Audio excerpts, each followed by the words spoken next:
El Consejo de Cuentas es crítico con las políticas realizadas hasta ahora en materia de despoblación. Su presidente asegura que falta coherencia y actuaciones concretas desde todas las administraciones. Se implica también en la lucha contra la despoblación otra institución propia, el Consejo Consultivo.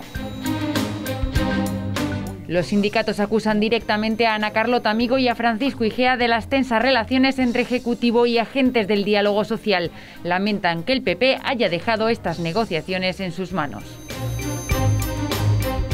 Castilla y León tendrá un plan específico para la población gitana. Contará con 40 millones de presupuesto para esta próxima década con el objetivo de incrementar la integración e igualdad de oportunidades de este colectivo.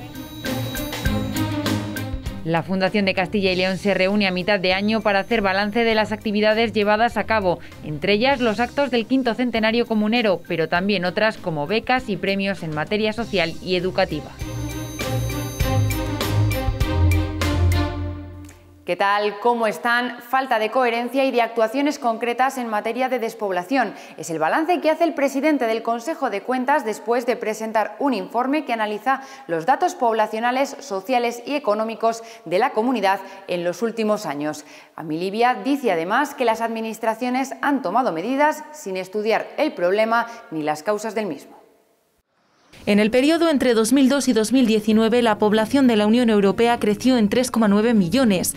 También aumentó la de España en un 14,3%, pero la de Castilla y León disminuyó casi en un 2%. El informe del Consejo de Cuentas muestra con datos la evolución poblacional y es especialmente crítico con las políticas realizadas por las administraciones. No se ha puesto en marcha de manera efectiva el Observatorio Permanente de estudio de la evolución de la población en Castilla y León. Y sobre la agenda de la población, se observa falta de coherencia ante el diagnóstico y algunos objetivos y medidas relativas al envejecimiento, la fuga de jóvenes o la despoblación rural. Una falta de coherencia y de medidas concretas que también extiende a las entidades locales. Y en la mayoría de los casos no contienen propiamente una definición del problema que pretenden abordar, ni una evaluación de las causas del mismo. Lamenta que ninguna de las analizadas tenga un departamento específico para la despoblación. Sobre servicios públicos confirma que se han mantenido pese a la sangría poblacional, no así los del ámbito privado como por ejemplo las sucursales bancarias. Y sobre las telecomunicaciones, la mayor parte del territorio sigue sin cobertura de redes de muy alta velocidad. Teniendo en cuenta que el Banco de España considera que hasta un 31% de los trabajos podrían realizarse mediante teletrabajo, la conectividad debe evaluarse en función de estos requerimientos. Considera que para acertar con las políticas contra la despoblación es necesario realizar proyectos piloto. Los grupos valoraban el informe. Desde el PSOE lo califican como demoledor y critican las políticas del PP. Castilla y León ha perdido en 10 años 151.613 personas. Es como si toda la ciudad de Salamanca hubiera desaparecido de golpe. Como dice el informe, por cada persona que viene a nuestra tierra con una titulación superior se marchan 2. Los grupos del Gobierno hacen autocrítica. Nadie dice que vaya bien. El Partido Popular no dice que vaya bien. Ninguno de los partidos que estamos aquí sentados decimos que vaya bien. Es algo a lo que todo el mundo vamos dando vueltas, pero el problema no es tanto en el análisis como realmente encontrar medidas que den con la solución. Y desde el mixto, UPL critica que la despoblación no afecta igual a todos los territorios. He leído que prácticamente las medidas que se están adoptando tienen carácter de intuición. Y esto es muy grave. Aquí lo que hay son medidas de cada una de ellas para intentar dar la impresión de que se está haciendo algo. Amilibia recomienda a las Cortes la creación de una figura similar a la del observatorio, que sirva como instrumento estable de seguimiento de la realidad demográfica de la comunidad.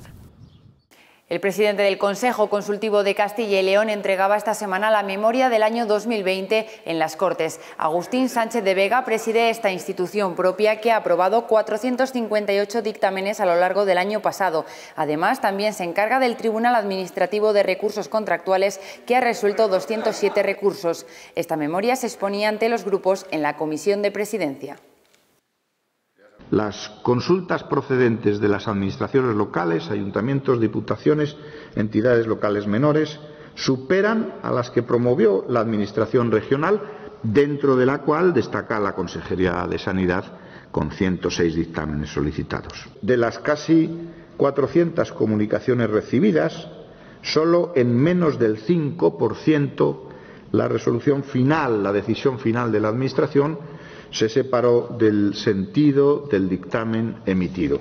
Y es evidente la preocupación de esta institución frente al desafío demográfico cuando el primer informe a iniciativa propia se refiere justamente a este reto. Ha mostrado sensibilidad con el primer problema de la comunidad autónoma y ha venido a señalar, finalmente, que en Castilla y León no se debe adoptar una decisión sin preguntarse por su impacto en la población. En el fondo, de lo que estamos hablando es de un desafío a la igualdad de oportunidades. Para analizar toda esa actividad y algunos asuntos de actualidad tenemos con nosotros al presidente del Consejo Consultivo, Agustín Sánchez de Vega. Bienvenido a nuestras Cortes. Gracias. Hemos escuchado ese volumen de actividad, 458 dictámenes por parte del Consejo Consultivo. ¿Nos puede poner algún ejemplo sobre qué han tratado esas resoluciones? Es muy difícil buscar un ejemplo, pero principalmente son asuntos de responsabilidad patrimonial, muchos de ellos sanitarias, en un porcentaje muy alto, porque nosotros en Castilla y León tenemos unos umbrales muy bajos para llegar al Consejo Consultivo, perdón.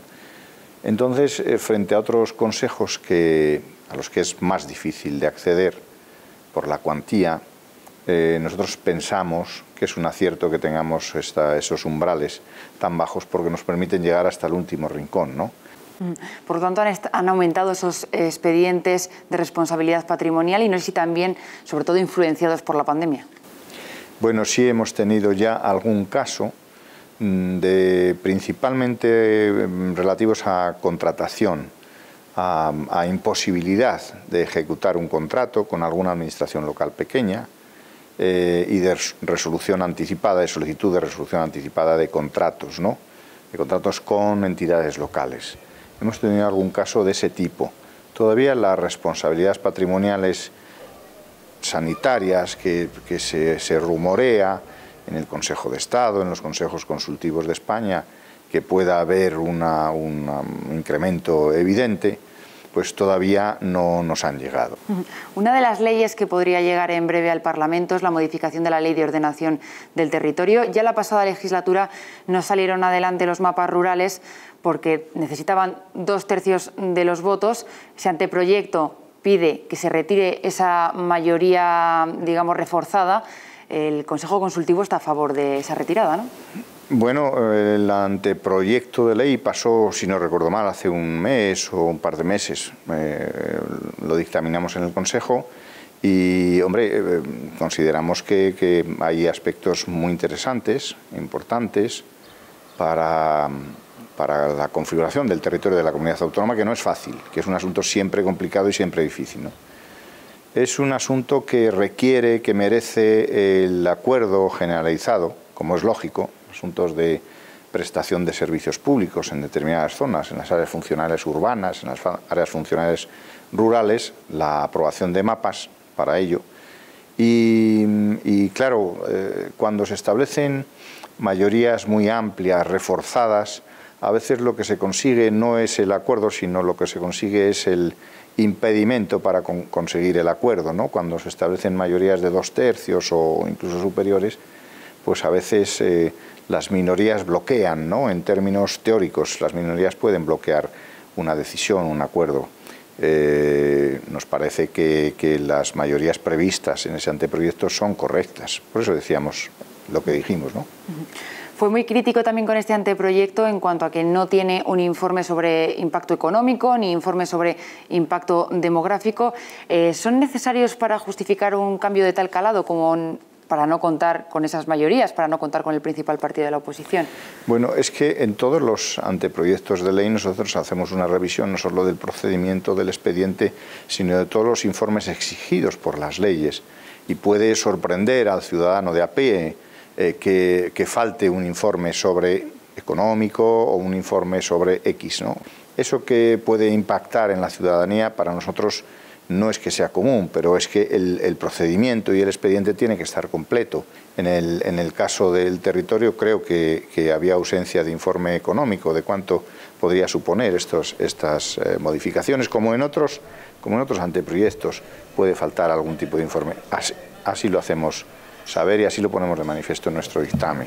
Sí, en este caso también sobre la despoblación, el Consejo Consultivo se ha implicado de forma directa, por ejemplo, pidiendo a la Administración que en las leyes se incorpore un informe demográfico. Nosotros lo que hemos sugerido, a través de nuestro informe, es que el Gobierno regional pueda tener ese instrumento en sus manos, ese instrumento importantísimo en sus manos, de manera que cuando a lo largo del procedimiento de elaboración de las normas haya un informe sobre qué impacto van a tener esas nuevas normas, cuando entran al ordenamiento, qué impacto van a tener sobre los ciudadanos que viven en las zonas despobladas, ¿no? Esa es la clave.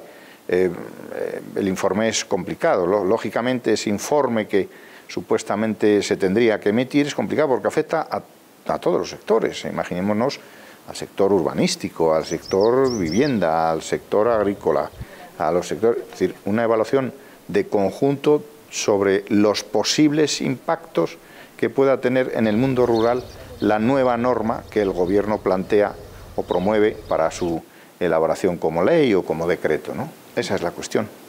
Sí, sobre otro asunto, han mantenido reuniones con los grupos parlamentarios para crear una nueva ley para la institución propia. ¿Cómo van esas reuniones y qué es lo que realmente se pide? Bien, la verdad es que hemos tenido mucha receptividad por parte de los grupos de Socialista, Popular y Ciudadanos, y por parte de algunos parlamentarios que están en el grupo mixto, que no tienen su propio grupo parlamentario, pero que forman parte del grupo mixto, ¿no? Todos ellos están, lógicamente, de acuerdo en nuestro planteamiento. Al fin y al cabo, quien mejor sabe las necesidades de las instituciones son las propias instituciones. Y nosotros hemos planteado pues, la posibilidad de incrementar la autonomía, la capacidad de decisión interna, ¿no?, sobre ciertas cuestiones, un mejor ensamblaje del Consejo Consultivo y del Tribunal Administrativo de Recursos Contractuales, caso único en España. ¿Cuándo cree que podría estar en marcha esta nueva ley? Depende de ellos, deberán tomarla como proposición de ley y tomarla en consideración para después empezar todo el interparlamentario, que significa debate, enmiendas, etcétera, etcétera, ¿no? Nuestra propuesta es muy técnica, es decir, no hemos entrado en asuntos políticos, en cuestiones más vidriosas políticas, pues que son, lógicamente, asunto de las Cortes. Muy bien, Agustín Sánchez de Vega, presidente del Consejo Consultivo, muchísimas gracias por atendernos. Gracias a ustedes, como siempre. Esta semana se celebraba también Comisión de Educación en las Cortes. Podemos pedir a la Junta medidas relativas a los estudios de bachillerato con el fin de disminuir a 5 en el medio rural y a 7 en el medio urbano la cantidad de alumnos necesarios para ofertar una materia troncal. Creen que el aumento de materias ofertadas también repercutirá en mayor contratación del profesorado. PP y Ciudadanos rechazan esta iniciativa porque aseguran que ya existe una flexibilidad a la hora de establecer esos ratios y se están impartiendo asignaturas por debajo del mínimo de alumnos establecidos siempre que es posible.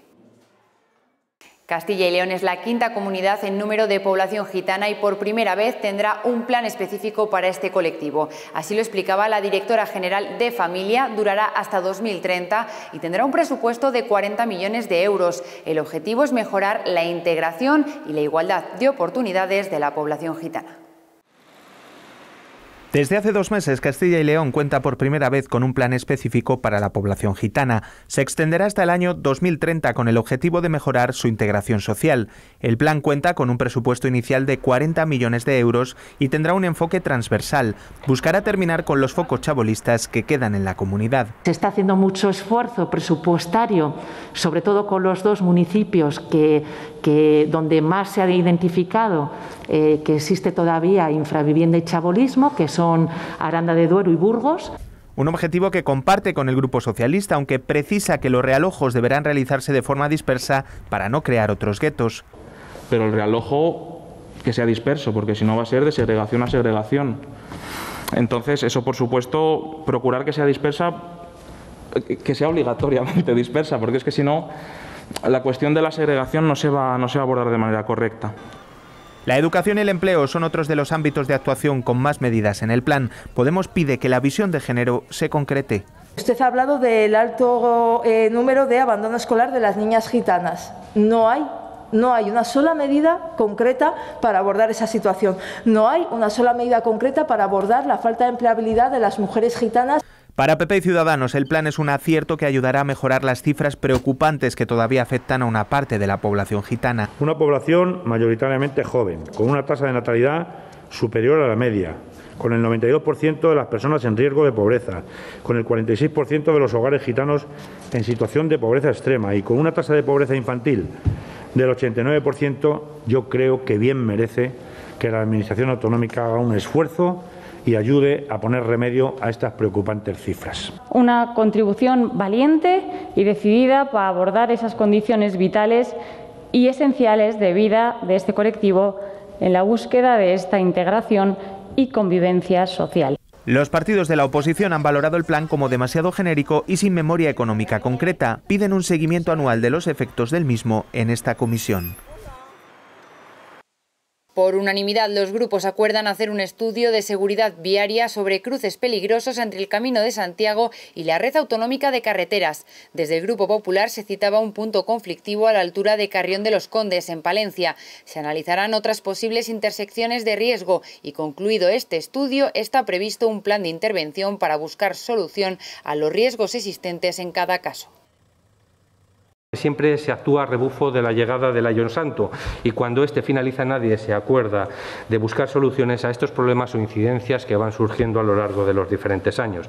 Palabras textuales que les vengo aquí a reproducir inmediatamente. Este tipo de acciones denota el abandono sistemático del Camino de Santiago a su paso por la provincia de Palencia.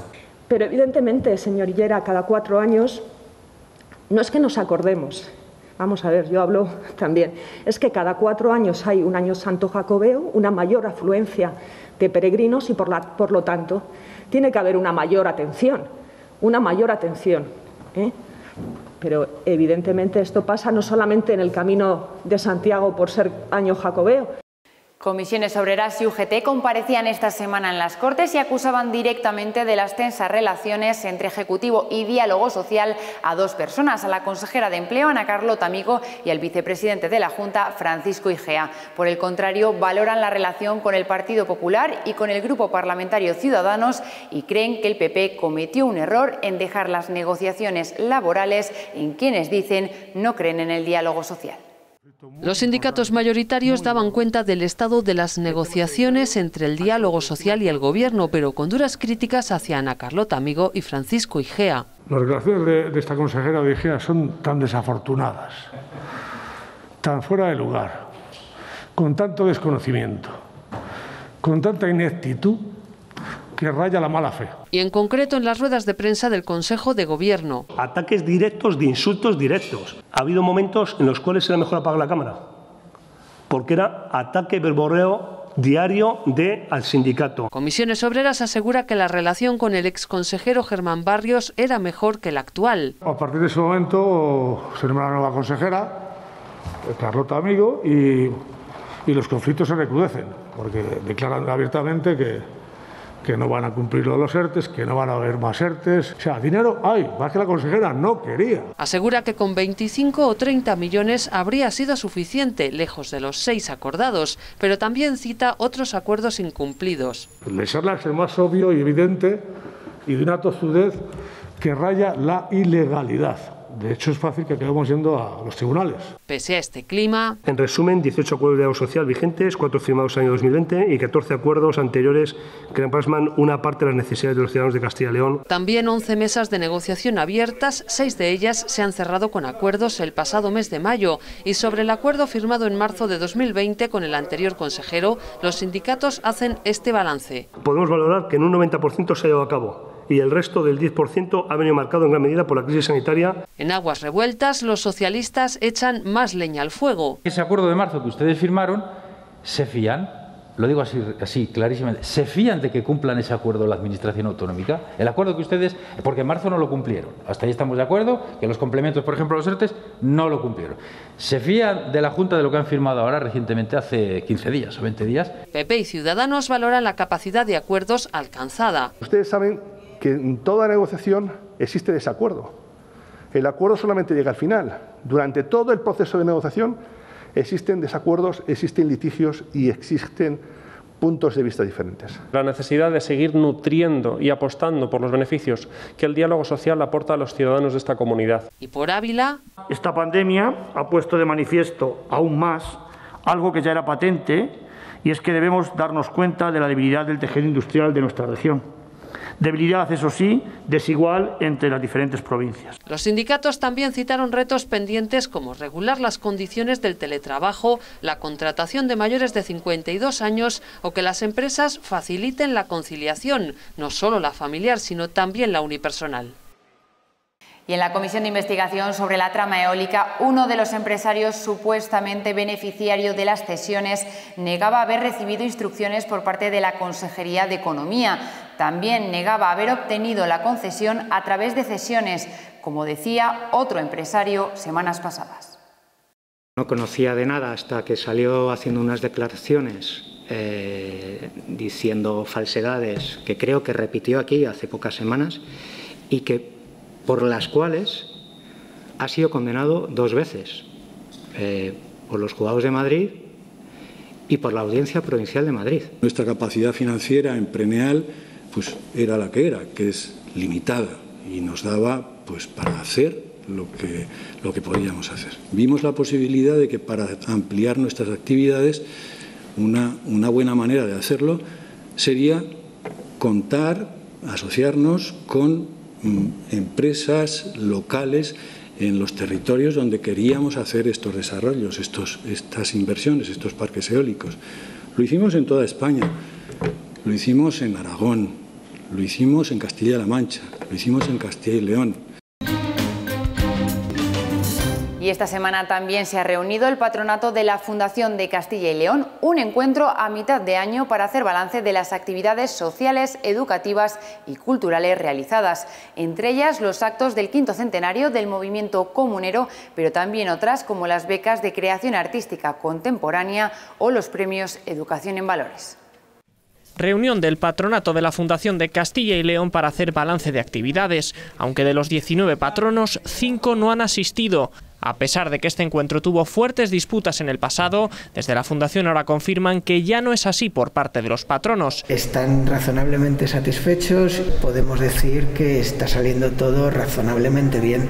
Aunque continúan algunas discrepancias. Hace un año se acordó el cambio de nombre de la Fundación y de los fines, pero no hubo consenso en incluir a algunos sectores. Falta los movimientos juveniles en el patronato, falta el Consejo de la Juventud y por ende también quizás algún tipo de actividad en esa línea, ¿no? E incluso nosotros sostenemos la necesidad de debatir sobre la propia presidencia de la Fundación. Lo que no puede ser es que se abandonen símbolos y tradiciones de lo que es nuestra historia y cultura. El alcalde de Villalar critica además que no se haya tenido en cuenta este municipio en los actos del 5º centenario comunero, aunque adelanta que esto va a cambiar en los próximos meses, además del centenario. Estamos abordando también otro tipo de proyectos, como el de la Escuela de Fútbol Inclusivo que hacemos junto con la Fundación Eusebio Sacristán. Finalmente, también destacar el alto grado de inversión con respecto al total presupuestado, un 88%. En su carácter más social, apoyo a las personas dependientes para evitar el desplazamiento desde sus municipios con convenios junto a otras organizaciones.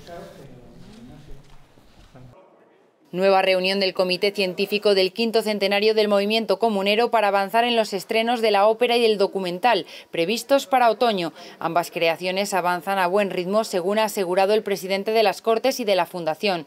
En el caso de la ópera, se estrenará el 2 de octubre en Salamanca y recorrerá todas las provincias de Castilla y León. Esta semana, por primera vez, el presidente de las Cortes ha reunido la mesa de trabajo sobre desarrollo sostenible que preside dentro de los parlamentos de Europa. Fuentes ha apostado por la sostenibilidad como una premisa irrenunciable, también en las políticas encaminadas a la recuperación económica. En este encuentro estuvieron presentes parlamentos autonómicos de España y de regiones europeas de Italia, Portugal o Austria. Una jornada que contó con la presencia de destacados expertos en desarrollo sostenible que aportaron sus conocimientos, por ejemplo, en materia de edificación. Nuestro principal objetivo en este grupo es el de contribuir con nuestras propuestas a garantizar ese equilibrio entre lo que es el crecimiento económico, entre el cuidado del medio ambiente y, por supuesto, el bienestar social. Niveles de verano en mi casa como usuaria o en el edificio de 24 a 26 grados y en invierno de 20 a 22, en España se pueden conseguir edificios de energía cero o casi cero. Es decir, ahorros medidos con millones de datos, que para eso los físicos y los científicos sabemos evaluar de estas cosas, en calefacción, del 60% hasta el 100% de ahorro de energía. O sea, viviendas en España que no necesitan calefacción más que han estado bien diseñadas y están bien construidas. Y con el sí de todos los grupos, esta semana las Cortes han acordado pedir a la Junta que la localidad de Valpuesta se integre en el itinerario del Camino de la Lengua Castellana. A petición del partido Podemos Equo, Valpuesta se unirá a un recorrido que incluye lugares tan importantes como San Millán de la Cogolla, Santo Domingo de Silos o Alcalá de Henares. Uno de sus puntos emblemáticos es su colegiata, donde se encuentran los cartularios de Valpuesta, que incluyen las palabras más antiguas escritas en lengua castellana. Representantes del pueblo saharaui han reivindicado a las puertas de las Cortes el derecho de autodeterminación de este territorio ocupado por Marruecos. Les ha acompañado el delegado del pueblo saharaui en Castilla y León, que hablaba de lo que llama chantaje de Marruecos a España con temas como Ceuta y Melilla. Con las imágenes de esta marcha, que ha concluido este viernes en Madrid, nos despedimos con más actualidad política hasta la semana que viene.